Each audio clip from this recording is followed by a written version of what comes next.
कहानी की शुरुआत में हम फिलाडेल्फिया के रहने वाले एक फायर फाइटर कूपर को देखते हैं। कूपर अपनी टीनेज बेटी राइली के साथ कार में जा रहा होता है। राइली ने हाल ही में स्कूल में अच्छे ग्रेड्स हासिल किए हैं और इसी खुशी में कूपर उसे रिवॉर्ड देने के लिए एक कॉन्सर्ट में ले जा रहा है। ये कॉन्सर्ट दुनिया की मशहूर पॉप स्टार लेडी रेवन का है। वेन्यू के बाहर पहुंचते ही हम देखते हैं कि वहाँ टीनेज गर्ल्स की भारी भीड़ जमा है। कूपर और राइली भी उस क्राउड का हिस्सा बन जाते हैं ताकि वो लेडी रेवन को बस से उतरते हुए देख सकें। इसके बाद वो दोनों एंट्रेंस गेट पर लाइन में लग जाते हैं। कूपर नोटिस करता है कि वहाँ रेगुलर सिक्योरिटी के अलावा कुछ और पुलिस ऑफिसर्स और गार्ड्स मौजूद हैं। उसको थोड़ा अजीब लगता है, लेकिन वो इस बात को इग्नोर करके अंदर चला जाता है। वेन्यू के अंदर एंटर करते ही कूपर देखता है कि वहाँ का माहौल बहुत ही वाइब्रेंट है, लेकिन साथ ही हर कोने में पुलिस ऑफिसर्स तैनात हैं। जब राइली वहाँ एक डांसिंग ग्रुप ज्वाइन करती है तो कूपर उसका वीडियो रिकॉर्ड करता है और उसके लिए स्नैक्स खरीदता है। बातों बातों में कूपर को पता चलता है कि राइली स्कूल में थोड़ा अकेला फील करती है क्योंकि बाकी लड़कियां उसे अपने ग्रुप्स में इंक्लूड नहीं करती हैं। कूपर उसे समझाता है और उसका मूड ठीक करने की कोशिश करता है। जैसे जैसे वो लोग वेन्यू में घूमते हैं, कूपर की नजरें बार बार एक्स्ट्रा सिक्योरिटी कैमराज और हैवी पुलिस फोर्स पर पड़ती हैं। ऐसा लगता है जैसे ये कॉन्सर्ट कम और कोई हाई सिक्योरिटी जोन ज्यादा हो। आखिरकार वो अपनी सीट्स पर पहुंचते हैं। ओपनिंग बैंड परफॉर्म कर रहा होता है और म्यूजिक का शोर काफी तेज होता है। कूपर देखता है कि ऑडिटोरियम के अंदर भी पुलिस ऑफिसर्स हर सेक्शन में घूम रहे हैं। कॉन्सर्ट शुरू होता है और लड़कियां जोर जोर से चिल्लाने लगती हैं। कूपर को इतना शोर बर्दाश्त नहीं होता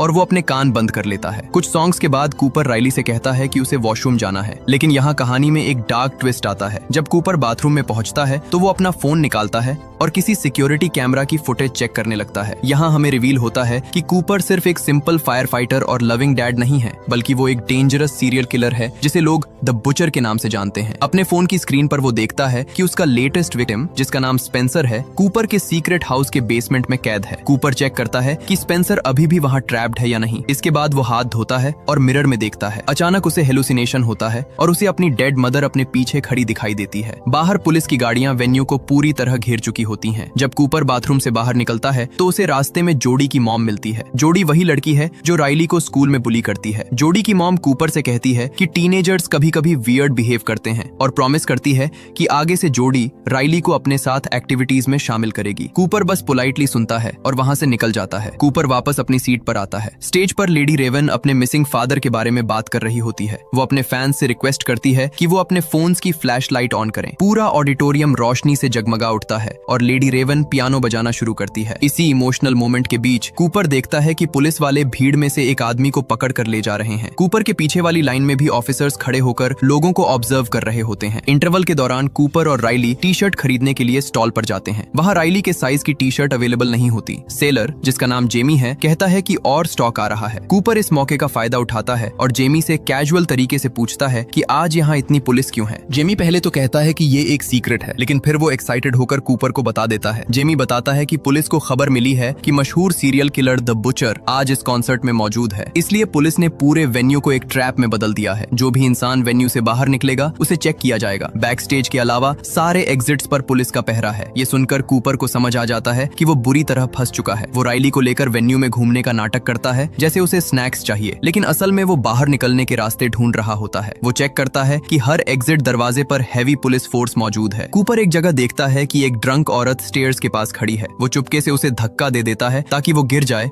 और केओस मच जाए। जैसे ही वो औरत गिरती है, एंट्रेंस पर खड़े कॉप्स उसकी मदद के लिए दौड़ते हैं। कूपर इस डिस्ट्रैक्शन का फायदा उठाकर निकलने की कोशिश करता है, लेकिन दरवाजे के बाहर उसे और भी ज्यादा ऑफिसर्स दिखाई देते हैं। मजबूरन उसे वापस अंदर आना पड़ता है। लेडी रेवन अनाउंस करती है कि अब एक स्पेशल गेस्ट आने वाला है। स्टेज के बीच में से जमीन खुलती है और एक प्लेटफॉर्म ऊपर आता है जिस पर दूसरा सिंगर होता है। कूपर उस खुले हुए हैच को गौर से देखता है और राइली से कहता है कि सोचो, अगर वो दोनों उस गड्ढे में कूद जाएं तो कितना मजा आएगा, और वो देखना चाहता है कि वो उन्हें कहाँ ले जाता है। राइली अपने डैड की इस अजीब बात पर चिढ़ जाती है और उसे वियर्ड कहती है। कूपर अपनी फ्रस्ट्रेशन छुपाता है और वहाँ से हट जाता है। वो वापस टी शर्ट स्टैंड पर जाता है और देखता है कि जेमी सप्लाई रूम की तरफ जा रहा है। कूपर उसके पीछे हो लेता है और मदद करने का नाटक करता है। सप्लाई रूम में जेमी बताता है कि वो द बुचर के केस को ऑब्सेसिवली फॉलो कर रहा है। वो अपने फोन में विक्टिम्स की हॉरिफाइंग फोटोज भी दिखाता है। जेमी बताता है कि आज सभी एम्प्लॉइज को स्पेशल ट्रेनिंग मिली है और उनका एक कोड वर्ड है हैमिल्टन, जिससे वो एक दूसरे को आइडेंटिफाई कर सकते हैं। कूपर बड़ी चालाकी से जेमी का आईडी कार्ड चुरा लेता है जब वो बॉक्सेस उठा रहा होता है। टी शर्ट लेने के बाद कूपर उसी आईडी कार्ड का यूज करके एम्प्लॉय रूम में स्नीक कर जाता है। वहाँ पुलिस ऑफिसर्स आपस में बात कर रहे होते हैं कि अगर बुचर पकड़ा गया तो उसे तुरंत सिविलियन से दूर ले जाना होगा। कूपर जेमी का कार्ड अपनी जैकेट पर लगा लेता है ताकि वो स्टाफ मेंबर लगे और ग्रुप के बीच में घुस जाता है ताकि उनकी बातें सुन सके। वहाँ पास में ही उसके लेटेस्ट क्राइम सीन की फोटो लगी होती है। जब एक कॉप शुगर मांगता है तो कूपर तुरंत शुगर ढूंढ कर देता है ताकि वो कोऑपरेटिव और फ्रेंडली लगे। बाहर निकलते वक्त कूपर पुलिस के बैग से एक वॉकी टॉकी चुरा लेता है। कॉरिडोर में वापस आते ही जोडी की मॉम फिर से कूपर का रास्ता रोकती है। वो गुस्सा हो जाती है जब कूपर उसे इग्नोर करने की कोशिश करता है। उनकी बहस सुनकर दो पुलिस वाले वहाँ आ जाते हैं, लेकिन तभी किसी आदमी के चीखने की आवाज आती है। दोनों ऑफिसर्स दौड़कर एंट्रेंस की तरफ जाते हैं जहाँ कुछ कॉप्स एक आदमी को अरेस्ट कर रहे होते हैं। इस बार कूपर वहाँ जोसेफिन को देखता है जो एक फेमस FBI प्रोफाइलर है। अपनी सीट पर वापस आकर कूपर चुपके से एक ईयरबड लगाता है और पुलिस रेडियो सुनने लगता है। रेडियो पर कंफर्म होता है कि जिस आदमी को अरेस्ट किया गया था वो बुचर नहीं था बल्कि एक मामूली चोर था जो पुलिस को देखकर पैनिक हो गया था। अब पुलिस ऑफिसर सीट्स के बीच में घूमकर लोगों के चेहरे स्कैन कर रहे होते हैं। रेडियो पर कूपर सुनता है कि सस्पेक्ट एक 30 साल का व्हाइट मेल है और उसके राइट आर्म पर एक एनिमल टैटू है। कूपर के हाथ पर वैसा ही टैटू होता है। वो घबरा जाता है, लेकिन किस्मत से उसे किसी लड़की के बैग पर एक ब्रेसलेट मिलता है। वो उस ब्रेसलेट को पहन लेता है ताकि उसका टैटू छुप जाए। अपने फोन पर वेन्यू का मैप चेक करने के बाद वो राइली से झूठ बोलता है कि वो अपना credit card T shirt stand पर भूल आया है और वहाँ से निकल जाता है। रेडियो पर उसे सुनाई देता है कि FBI बिल्डिंग के चारों तरफ टेंट्स और बैरिकेड्स लगा रही है। कूपर फायर अलार्म खींचने का सोचता है, लेकिन वो देखता है कि एक कैमरा सीधा उस पर पॉइंट कर रहा है। रेडियो पर जोसेफिन प्रिडिक्ट करती है कि किलर अब फायर अलार्म ट्रिक यूज करने की कोशिश करेगा। ये सुनकर कूपर रुक जाता है। इसके बजाय कूपर बर्गर स्टैंड के किचन में घुस जाता है और वहाँ डीप फ्रायर के साथ छेड़खानी करता है। जब वो वहाँ से चला जाता है, एक वर्कर फ्रायर्स चेक करता है और देखता है कि गर्म ऑयल में बॉटल्स तैर रही हैं। अचानक वो बॉटल्स एक्सप्लोड हो जाती हैं और लोग डर के मारे चिल्लाने लगते हैं। इस केओस का फायदा उठाकर कूपर एक एप्रन पहन लेता है और रूफ की तरफ भागता है। रूफ पर भी पुलिस होती है। कूपर उन्हें कहता है कि किचन में एक्सीडेंट हुआ है और उसे थोड़ी हवा चाहिए थी। ऑफिसर्स रेडियो पर कंफर्म करते हैं और फिर कूपर से कोड वर्ड पूछते हैं। कूपर कॉन्फिडेंस से हैमिल्टन बोलता है। फिर भी शक होने पर वो उसका आईडी कार्ड मांगते हैं। एप्रन की पॉकेट में कूपर को किसी और का वॉलेट और वेन्यू कार्ड मिल जाता है, जिससे वो ऑफिसर्स को दिखाकर उनका शक दूर कर देता है। वहाँ से निकलने से पहले वो ऑफिसर्स से जोसेफिन के बारे में पूछता है और पता चलता है कि वो एक एक्सपर्ट प्रोफाइलर है। जब कूपर नीचे वापस आता है तो वो उस किचन वर्कर को देखता है जो पूरी तरह जल चुका है। वहाँ उसे फिर से अपनी माँ का हेलुसिनेशन दिखता है। इसके बाद वो राइली के पास पहुँचता है जो उसके बिहेवियर से काफी चिंतित और परेशान होती है। कूपर झूठ बोलता है कि जोडी की मॉम ने उसे कॉर्नर कर लिया था। राइली कहती है कि अब उसे टेंशन लेने की जरूरत नहीं है क्योंकि उसने अपने बगल वाली सीट पर बैठी लड़की से दोस्ती कर ली है। अब सीन शिफ्ट होता है कॉन्सर्ट के उस हिस्से पर जहाँ लेडी रेवन ऑडियंस में से किसी एक लड़की को स्टेज पर बुलाती है। इसे ड्रीमर गर्ल सेगमेंट कहते हैं। कूपर को लगता है कि ये सिक्योरिटी बाईपास करने का एक परफेक्ट मौका है। वो वहाँ खड़े एक हैंडलर के पास जाता है और एक इमोशनल झूठी कहानी सुनाता है। वो कहता है कि राइली अभी अभी कैंसर से रिकवर हुई है और लेडी रेवन उसकी इंस्पिरेशन है। पुलिस वाले कूपर की तरफ बढ़ रहे होते हैं, लेकिन तभी कूपर का प्लान काम कर जाता है और राइली को स्टेज पर जाने के लिए चुन लिया जाता है। दोनों को बैक स्टेज पास मिल जाते हैं। हैंडलर एक पुलिस ऑफिसर से बात करता है और उन्हें बिना चेकिंग के आगे जाने दिया जाता है। राइली बहुत नर्वस होती है, लेकिन लेडी रेवन के बुलाने पर स्टेज पर चली जाती है। कूपर अपनी बेटी की खुशी देखने का नाटक करता है, लेकिन उसका पूरा ध्यान अपने आसपास खड़े कॉप्स पर होता है। भीड़ में जोडी और उसकी मॉम राइली को स्टेज पर देखकर जल भुन जाते हैं। सॉन्ग खत्म होने के बाद बैक स्टेज में कूपर देखता है कि एक लड़की बेहोश हो रही है। वो उसे उठाता है और वर्कर्स से हेल्प मांगता है। इस तरह वो जोसेफिन के देखने से पहले ही वहाँ से निकल जाता है। कूपर उस सिक लड़की की मदद करता है और उसे जूस देता है। मैनेजर कूपर के इस हेल्पफुल नेचर से इंप्रेस हो जाता है और उन्हें स्टेज के बिल्कुल पास खड़े होकर कॉन्सर्ट देखने की परमिशन दे देता है। कूपर मैनेजर से पूछता है कि क्या वो कॉन्सर्ट के बाद बैक स्टेज डोर से निकल सकते हैं ताकि भीड़ से बचा जा सके। मैनेजर हाँ बोल देता है, लेकिन जब कॉन्सर्ट खत्म होता है और कूपर राइली के साथ उस दरवाजे से निकलने की कोशिश करता है तो वो देखता है कि वहाँ भी पुलिस का पहरा है। पास के एक रूम में कूपर जोसेफिन की आवाज सुनता है। जोसेफिन लेडी रेवन को बता रही होती है कि कैमराज ने हर उस इंसान का डेटा और फोटो कैप्चर कर लिया है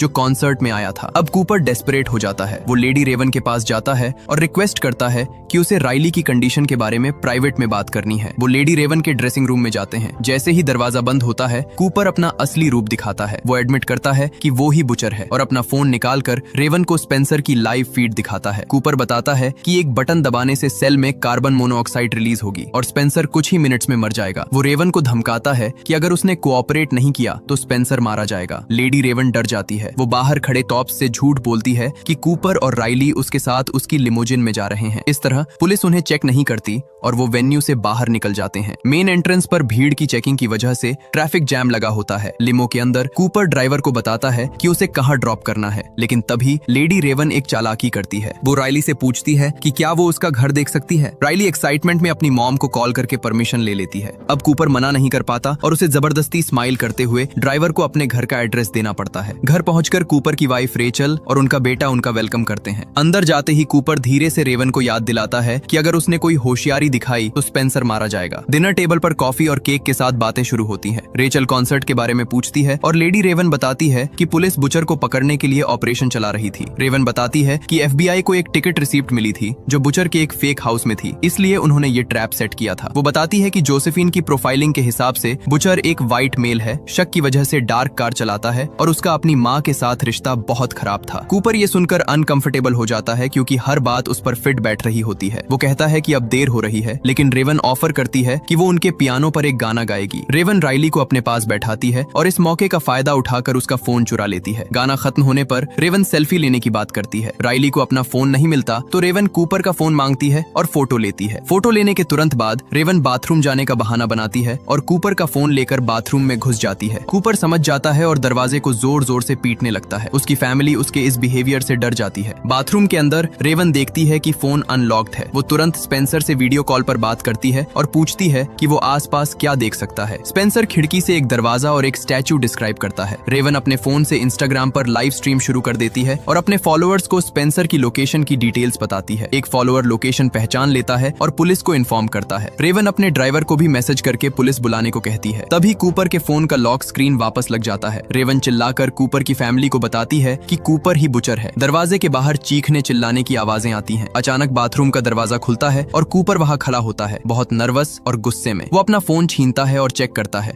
लेकिन स्पेंसर वहां से गायब हो चुका होता है। कूपर रेवन को पकड़ता है और गैराज में ले जाता है। वहां वो अपना किलिंग बैग उठाता है और रेवन को रेचल की कार में धक्का देता है। रेवन कूपर से एक माँ के टोन में बात करने की कोशिश करती है ताकि उसे शांत कर सके, लेकिन कूपर पर इसका कोई असर नहीं होता। कूपर अनाउंस करता है कि वो रेवन को मारकर अपना आखिरी क्राइम करेगा और फिर खुद को खत्म कर लेगा। लेकिन जैसे ही कूपर गैराज का दरवाजा खोलता है, वो देखता है कि उसकी फैमिली कार के आगे खड़ी है और रास्ता ब्लॉक कर रही है। कूपर ने उन्हें राइली के रूम में लॉक किया था, लेकिन वो भूल गया था कि वहाँ खिड़की के पास एक पेड़ है जिसके सहारे वो नीचे उतर गए। कूपर शॉक में आ जाता है क्योंकि उसकी दो अलग जिंदगियां, एक फैमिली मैन और एक सीरियल किलर, अब टकरा गई हैं। रेवन इस मौके का फायदा उठाकर कार से भाग जाती है। तभी पुलिस सायरन्स सुनाई देते हैं। पुलिस फैमिली को सेफ्टी में ले लेती है और कूपर वापस घर के अंदर भागता है। वो अपने बेडरूम के क्लोजेट में छुप जाता है। पुलिस घर में घुसती है और क्लोजेट चेक करती है, लेकिन वहाँ कोई नहीं होता। पता चलता है कि क्लोजेट में एक सीक्रेट टनल था जो पड़ोसी के यार्ड में निकलता है। कूपर वहाँ से भाग निकलता है। कुछ देर बाद हम देखते हैं कि रेवन अपनी लिमो में बैठी है। अचानक लिमो रुकती है और ड्राइवर सीट से कोई उतरकर पीछे आता है और रेवन को हथकड़ी लगाता है। ये कोई और नहीं बल्कि कूपर है, जिसने पुलिस की यूनिफॉर्म पहन ली है और असली ड्राइवर को हटा दिया है। कूपर गाड़ी चलाता रहता है और कहता है कि वो रेवन को अपने एक सीक्रेट हाउस में ले जाकर मारेगा। जब लिमो एक रेड लाइट पर रुकती है,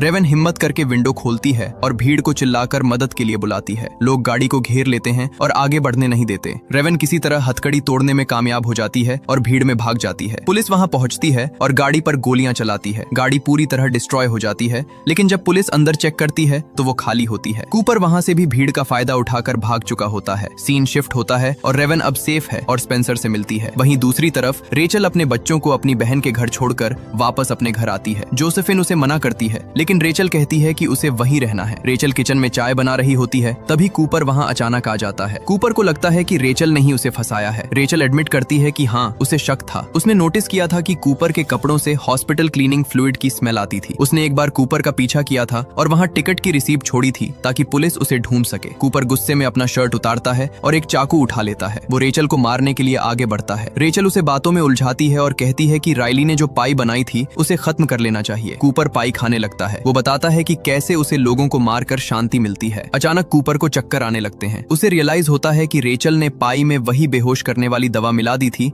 जो कूपर अपने विक्टिम्स के लिए यूज करता था। कूपर लड़खड़ाने लगता है। उसे दरवाजे पर फिर से अपनी माँ का हेलुसिनेशन दिखता है जो उसे मॉन्स्टर कह रही है। कूपर रोता है और अपनी माँ की तरफ बढ़ता है, लेकिन तभी पुलिस वहां आ जाती है और उसे टेजर गन से शॉक देती है। कूपर एक ऑफिसर पर हमला करता है, लेकिन जोसेफिन और बाकी ऑफिसर्स मिलकर उसे काबू में कर लेते हैं। आखिरकार कूपर को हथकड़ी लगाकर घर से बाहर लाया जाता है। वो ऑफिसर्स से रिक्वेस्ट करता है कि उसे राइली की गिरी हुई साइकिल उठाने दें। ऑफिसर्स उसे अलाउ करते हैं। तभी राइली वहां आ जाती है और अपने डैड को गले लगाती है। कूपर को पुलिस वैन में बिठाया जाता है। वैन के अंदर कैमरा कूपर के चेहरे पर फोकस करता है। हम देखते हैं कि उसने साइकिल उठाते वक्त उसका एक तार चुरा लिया था। अब वो उसी तार से अपनी हथकड़ी खोल रहा है और एक शैतानी हंसी हंस रहा है। वहीं दूसरी तरफ टी शर्ट बेचने वाला जेमी न्यूज में कूपर का चेहरा देखता है और डर जाता है कि उसने एक सीरियल किलर की मदद की थी। मूवी के एंड में हम देखते हैं कि वैन चलती जा रही है और कूपर अभी भी अपनी आजादी की प्लानिंग कर रहा है। इसी के साथ ये कहानी खत्म होती है। अगर आपको ये वीडियो पसंद आई हो तो प्लीज चैनल को सब्सक्राइब जरूर करें और बेल आइकन को भी प्रेस कर दें ताकि ऐसी और वीडियोस आप तक पहुंचती रहें। देखने के लिए धन्यवाद।